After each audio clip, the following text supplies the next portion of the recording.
On the morning of January 22nd, 1943, at precisely 9:17 a.m., Second Lieutenant John George positioned himself in the shattered remains of a Japanese bunker west of Point Cruz. Through a rifle scope that had been the subject of ridicule for 6 straight weeks, he studied a banyan tree standing 240 yards distant, 27 years old, Illinois state shooting champion. 0 confirmed kills to his name. In the previous 3 days, Japanese snipers had ended the lives of 14 soldiers from the 132nd Infantry Regiment. George's commanding officer dismissed his rifle as a plaything. Fellow platoon leaders nicknamed it his mail-order sweetheart. Before we dive in, make sure to subscribe and tell me in the comments where in the world you're watching from. I'm always amazed by how far this channel travels, and your support keeps these stories alive. When George first unwrapped the Winchester Model 70 equipped with a Lyman scope back at Camp Forest in Tennessee, the armorer questioned whether this weapon was intended for deer or enemy combatants. George clarified it was meant for Japanese soldiers. Then they deployed before the rifle could accompany him. 6 weeks later, in late December 1942, a supply sergeant delivered a wooden crate marked fragile. Inside waited the rifle George had purchased with 2 years of accumulated National Guard salary. The rifle weighed 9 pounds, the scope added 12 ounces. Every other soldier carried a Garand weighing 9.5 pounds without magnification. George's weapon operated on bolt-action mechanics with 5 rounds. The Garand offered semi-automatic firing with 8 rounds. Captain Morris ordered George to abandon the sporting rifle in his tent. George defied that order. The 132nd Infantry relieved the Marines on Guadalcanal in late December 1942. The Marines had secured Henderson Field, but not Mount Austin, 1,514 feet tall, 500 Japanese soldiers, 47 bunkers. George's battalion assaulted on December 17th, fighting for 16 days, suffering 34 killed and 279 wounded before capturing the western slope on January 2nd. Throughout that campaign, George fired his Winchester exactly 0 times. The jungle around Point Cruz presented different challenges. No bunkers, just Japanese soldiers who had withdrawn west from Henderson Field and concealed themselves among massive trees. Some were trained snipers with scoped Arisaka Type 98 rifles who understood patience. Between January 19th and 21st, they killed 7 Americans. One man received a fatal neck wound from a tree his patrol had passed twice. That evening, the battalion commander summoned George.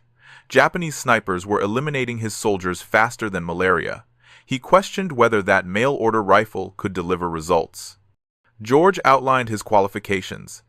Illinois State Championship at 1,000 yards in 1939, youngest winner at age 23, 6-inch groupings at 600 yards with iron sights. The commander granted him until morning. George devoted the night to inspecting his rifle. He cleaned off the cosmoline from ocean transport, verified scope mounts, and loaded 5 rounds of 30-06 ammunition. At dawn on January 22nd, George established position in the captured bunker overlooking the coconut groves. He brought no spotter, no radio man, just his rifle, a canteen, and 60 rounds in stripper clips. The Lyman provided 2.5x magnification, modest, but sufficient to detect movement invisible to the naked eye. The jungle never maintained silence. George had mastered filtering environmental noise to concentrate on movement. He examined each tree systematically, left to right, top to bottom. At 9:17, he observed it. A branch shifted with no wind present, 87 feet up, 240 yards away. George maintained observation until he identified the shape, a human figure in dark clothing, where 3 branches converged, facing east, monitoring the trail where his battalion transported supplies. George adjusted his scope 2 clicks right for wind and regulated his breathing. The Winchester's trigger responded at 3 pounds of pressure, adjusted at Camp Perry before the war. George squeezed. The Winchester recoiled. At 240 yards, the Japanese sniper jerked and plummeted 90 feet to the ground. George operated the bolt, ejected the spent cartridge, chambered a fresh round, and maintained scope focus on the tree. Japanese snipers functioned in pairs, 1 shooter, 1 spotter. George scanned the neighboring banyans. At 9:43, he located the second sniper in a different tree, 60 yards north, descending in retreat. George led the movement and fired. The second sniper fell backward. 2 shots, 2 kills. At 11:21, a Japanese bullet impacted the sandbag 6 inches from George's head, spraying dirt into his face. He rolled left and pressed against the bunker wall. The shot originated from the southwest. George waited 3 minutes before examining the trees to the southwest. He found the shooter at 11:38, 73 feet up, third tree from the left. The sniper had moved to a different branch but remained in the same tree. An error. George fired. The third sniper fell silently. By noon, 5 Japanese snipers were dead. Word circulated through the battalion. Soldiers who had mocked his rifle now requested permission to observe. George refused. Spectators attracted fire. The Japanese adapted after the 5th kill, ceasing daytime movement. George spent the afternoon detecting nothing. At 1,600 hours, he returned to headquarters. Captain Morris, mockery gone from his tone, wanted George back at dawn. January 23rd commenced with heavy rain that reduced visibility beyond 100 yards. By 8:45, sufficient visibility had returned. At 9:12, George identified a sniper who had climbed during rainfall smart, using sound as cover. This sniper had selected a tree 290 yards distant. Also smart. They were learning his capabilities. George compensated for distance and fired. The 6th kill. At 9:57, Japanese mortars began impacting around his bunker, triangulating his position from muzzle flash. First rounds landed 40 yards short, second salvo 20 yards short. George grabbed his rifle and sprinted north, as the third salvo obliterated his position. He relocated to a fallen tree, 120 yards away, and resumed observation. The Japanese dispatched additional snipers that afternoon, now hunting him. At 14:23, George eliminated his 7th. At 15:41, he killed his 8th 94 feet up a banyan. Excellent concealment, but the elevation created a silhouette when the sun angle changed. Morris assigned George to continue at dawn on January 24th. That night, George considered the mathematics. 11 Japanese snipers operating in Point Cruz, 8 eliminated, 3 remaining. Those 3 would be the most skilled, and now they knew exactly what George looked like and what rifle he carried. At dawn, George relocated to rocks 70 yards south of his previous position. At 8:17 on January 24th, he found sniper number 9 in a palm tree 190 yards out, only 40 feet up. Unusual, most climbed high for superior sight lines. George aimed and began squeezing the trigger. Then he stopped. Something felt wrong. The position was too obvious. The remaining 3 wouldn't commit elementary errors unless it served as bait. George scanned surrounding trees for 11 minutes. At 8:28, he found the genuine threat, a banyan, 80 yards northwest of the palm, 91 feet up, watching George's previous position. George decided to use the bait against them. He fired at the decoy in the palm, then immediately swung toward the banyan. The real sniper turned toward the sound. George fired before he could fully turn. 2 shots, 2 kills, but he'd revealed his position. He ran east and dropped into a drainage ditch as machine gun fire raked the rocks. He relocated to a water-filled shell crater 100 yards east, settling in with water up to his chest. 10 confirmed kills, 1 remaining. The 11th sniper had observed 10 comrades die over 3 days. He knew George's tactics, rifle, and approximate location. At 9:47, George realized his error. The 11th sniper wasn't in the trees, he was on the ground, moving toward George's position. George detected movement 60 yards south, crawling through undergrowth toward the rocks. The crater rim blocked George's view. Rising would expose him. The Japanese sniper stopped at 9:52, reaching a position 40 yards from the rocks, studying them for movement. George waited. Patience was the primary skill of sniper work. At 9:58, the Japanese sniper began moving again, crawling forward to 35 yards, then 30, then 25. He was approaching from the south side, the side George had used during evacuation. At 10:03, the sniper reached the rocks and took position facing east toward the drainage ditch. Now 38 yards from George's actual position, his back exposed, an easy shot. But George hesitated. This sniper had survived too long to make such mistakes. The position was too exposed. At 10:06, George found the second soldier 70 yards northwest behind a fallen trunk, watching, waiting, rifle aimed toward the drainage ditch. 2 men, not 1. George couldn't shoot both before they reacted. The bolt-action Winchester required working the action between shots. George slowly submerged deeper until only his eyes remained above water, keeping the Winchester pointed skyward. At 10:13, the soldier in the rocks stood, having seen nothing. He signaled his partner. Both began moving east, 70 yards apart, executing a sweep. George remained motionless as the soldiers moved past his crater, their backs now exposed. George rose from the water and brought the Winchester to his shoulder. Water dripped from the barrel. He aimed at the closer soldier, now 42 yards away, and fired. The soldier dropped. George worked the bolt, swung toward the second soldier, who was turning and raising his rifle. George fired first. The second soldier fell. 11 shots over 3 days. 11 Japanese snipers dead. George had cleared Point Cruz of the threat that killed 14 Americans in 72 hours. Then George heard Japanese voices from the tree line. Multiple men approaching. He dropped back into the crater and submerged. At least 6 men, maybe more. Infantry, a recovery team. At 10:28, the voices grew closer. They'd found his tracks. At 10:31, a Japanese soldier appeared at the crater rim, looking directly at George. Their eyes met. George fired from the water. The soldier fell backward. George worked the bolt while submerged, rose up. 2 more soldiers at the rim. George fired, worked the bolt, fired again. Both dropped. 3 rounds left. More soldiers approaching. He climbed out north and ran 20 yards, dropping behind a fallen tree as rifle fire cracked through jungle. He saw 2 soldiers advancing, 50 yards out. George aimed at the lead soldier and fired. The soldier dropped. 2 rounds left. More voices behind him. The Japanese were flanking. George couldn't win a firefight with a bolt action against multiple semi-automatics. He grabbed his rifle and sprinted north through undergrowth. Bullets snapped past. After 90 seconds, he dove into a dry crater. Japanese voices were distant now. They hadn't pursued. George checked his rifle. Mud on the stock, water dripping from the barrel. 2 rounds left, no spare ammunition. At 10:47, George began moving northeast toward American lines. At 11:13, he reached the perimeter and reported to Captain Morris.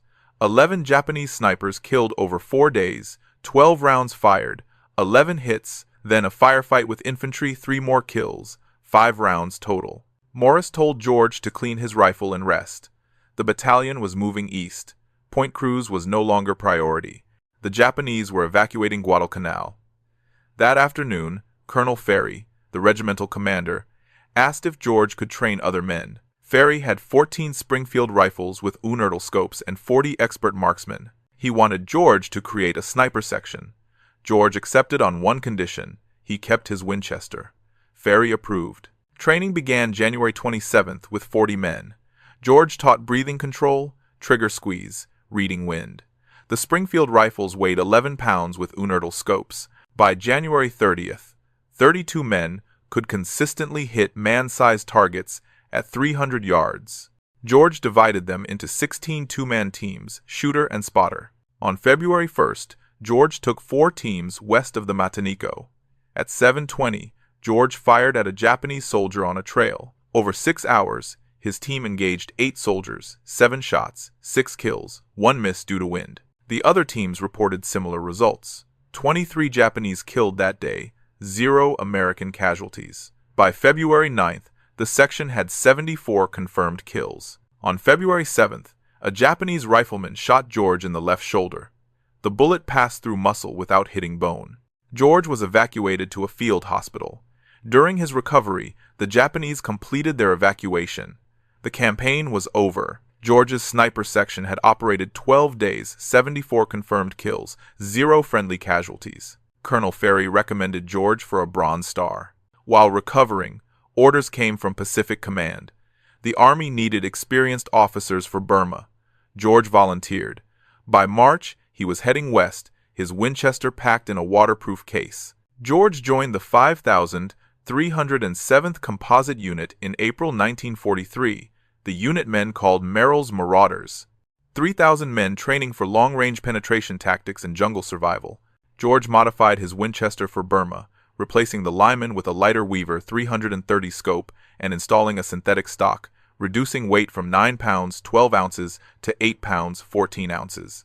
Every ounce mattered on weeks-long patrols. The Marauders entered Burma in February 1944 to capture Myitkyina airfield. The first week covered 83 miles through mountainous jungle. Men collapsed from exhaustion. Malaria cases increased daily. By March, they'd covered 217 miles, engaging Japanese forces 12 times, small skirmishes and ambushes. George used his Winchester 3 times during the march, once at 412 yards against an officer, once at 380 yards against a machine gun position, once at 290 yards against a sniper. 3 shots, 3 kills. George never fired twice per engagement. The Winchester's distinctive report would give the Japanese time to locate him. By late May, the Marauders had covered over 700 miles, losing more men to disease than combat. On May 17th, they captured Myitkyina airfield, but the unit was combat ineffective. George survived. His Winchester survived, but the rifle had been used only 7 times in 3 months. Most combat was close-range ambushes where scoped rifles offered little advantage. George realized modern warfare was changing. Semi-automatic rifles were becoming standard. By June 1944, he was evacuated from Burma. The unit disbanded. He was reassigned to training duties in the United States, never firing his Winchester in combat again. George returned in July 1944, promoted to captain and assigned to Fort Benning, Georgia, training infantry officers. He kept his Winchester, which had traveled from Illinois to Tennessee, to Guadalcanal, to India, to Burma, to Georgia, killing at least 14 enemy soldiers in confirmed engagements. The rifle sat in a footlocker. George rarely looked at it. George was discharged in January 1947 as lieutenant colonel with 2 Bronze Stars, 1 Purple Heart, and a combat infantry badge. He enrolled at Princeton on the GI Bill, studying politics and graduating with highest honors in 1950. After 4 years at Oxford and 4 in British East Africa, he settled in Washington, D.C., as executive director of the Institute of African American Relations, later joining the State Department as a consultant on African affairs. George never spoke publicly about Guadalcanal or Burma.